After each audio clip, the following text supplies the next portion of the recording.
And they said, well, you need to go get that fountain because Zuli needs that fountain to enrich the flow of those particular Haitian souls.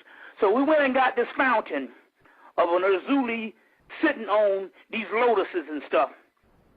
And we plugged it up, and the next morning I got up and I threw up, and I started throwing up all day. So I threw up from, let's say, about 10 in the morning to about 1 o'clock that night on the 19th. And I'm saying to myself, well, there's something coming in. I already know this because I know when you go down to South America or when you go down to Africa, when you go to Africa, what they do is when they want you to go on a journey, when they want you to take a spiritual thing where you're going to tap into high information, they give you this root. You eat the root. You throw up everything until you purge yourself and clean yourself out, and there the spirit can dwell. Down in Peru, they got the same kind of thing. They give you this root, you throw up, and you throw up until you can completely clean your body out. So what happened with me, I started throwing up in increments the entire day. So I threw up, couldn't keep nothing down.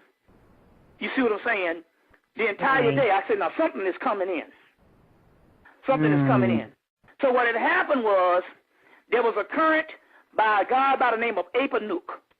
Apanuk is a deity that is down in Nubia. It's a three-headed lion deity that later on became a form of Sekhmet. He was an earlier form of Set in the pre-dynastic Set, which is the primordial deity.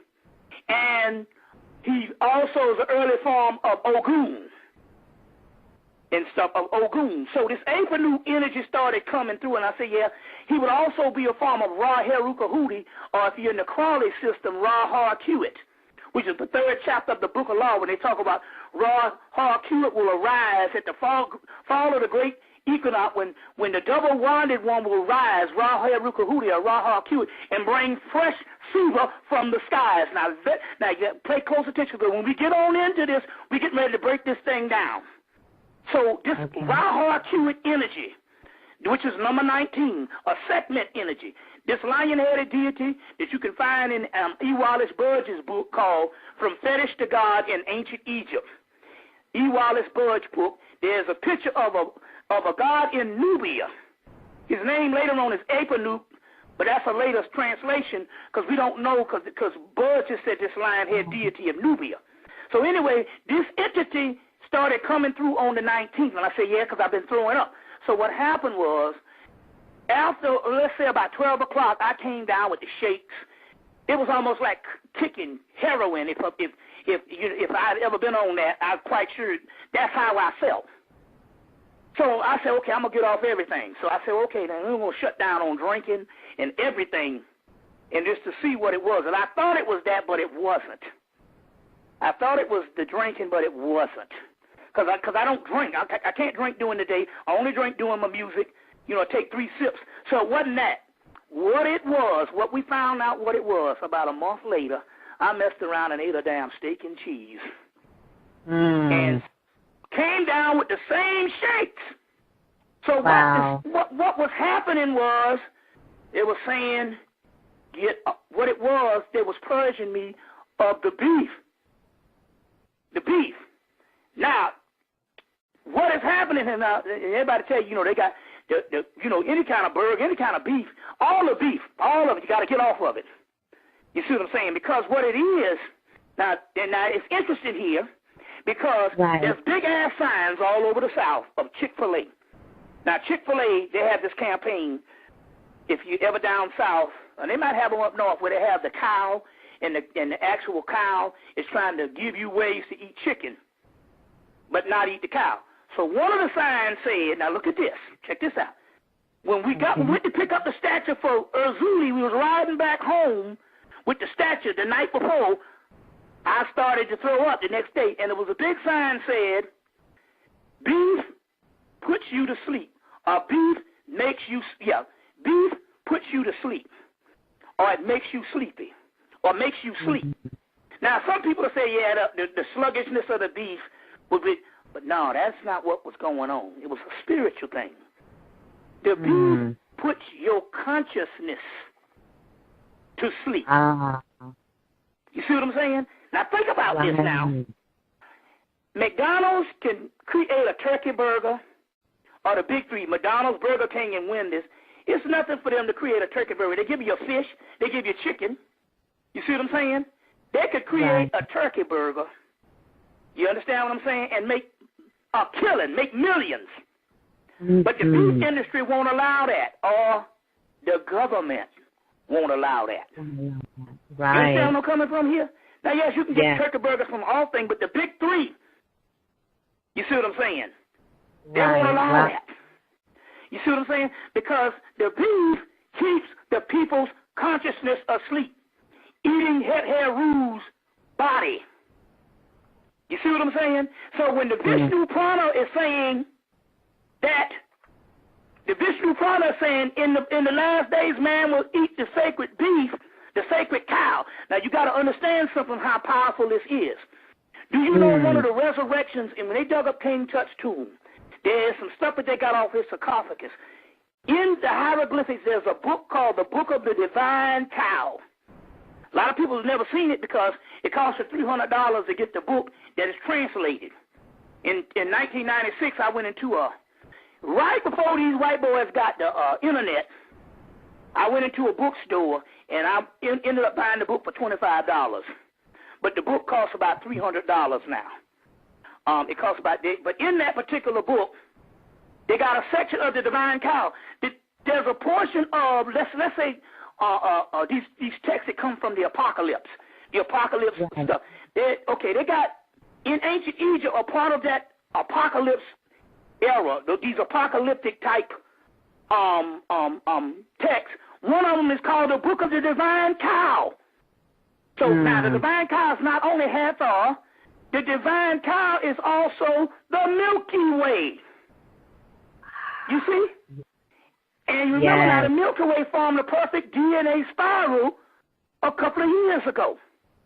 So, so the cow is key. It's essential. If we're connected to the Milky Way and all the gods and all this stuff is all coming together now, and the Milky Way is a part of it, you see what I'm saying? And we also have the prophecy of the Divine Cow and a book of the Divine Cow. What better way to keep people asleep than to feed them the cow? You see what I'm saying? Yes. And America being number one at the forefront of all the steaks and all this type of stuff. You see what I'm saying? And the ground beef, which it takes. The ground beef is coming from, it might be 3 or 4 scraps from 3 or 4 different companies that they put the ground in one ground beef.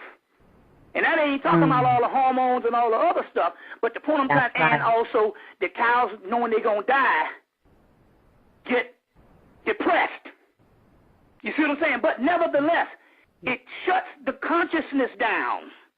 So whenever this particular entity current came through and I started throwing up, what it was purging me of the cow.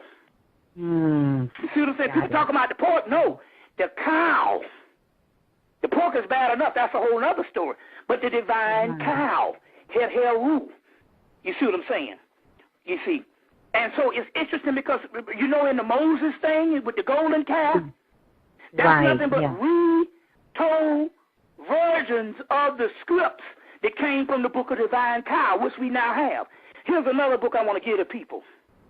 It's a book called, I just found this about a month ago. It's a book called The Dictionary of Deities and Demons in the Bible.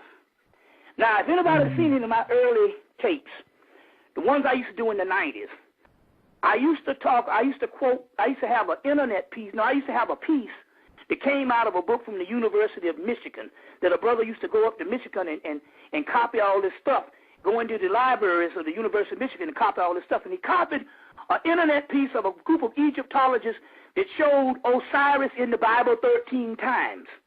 And I used to go to these names, Usar, and all that. And I said, man, that would be nice if I could get a damn book, a whole book that would show all these particular deities. Right. And their different names in the Bible. You see what I'm saying? Because our people, now we into that Bible, so don't fool yourself. So anyway, I was blessed to find a book. It's called The Dictionary of Deities and Demons in the Bible by Karen. That's Karel, Karel, Karel her middle name is Van, V-A-N.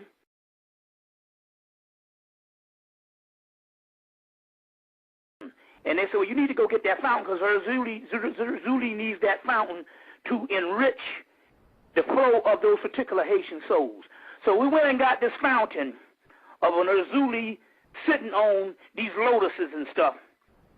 And we plugged it up, and the next morning I got up and I threw up, and I started throwing up all day. So I threw up from, let's say, about 10 in the morning to about 1 o'clock that night on the 19th.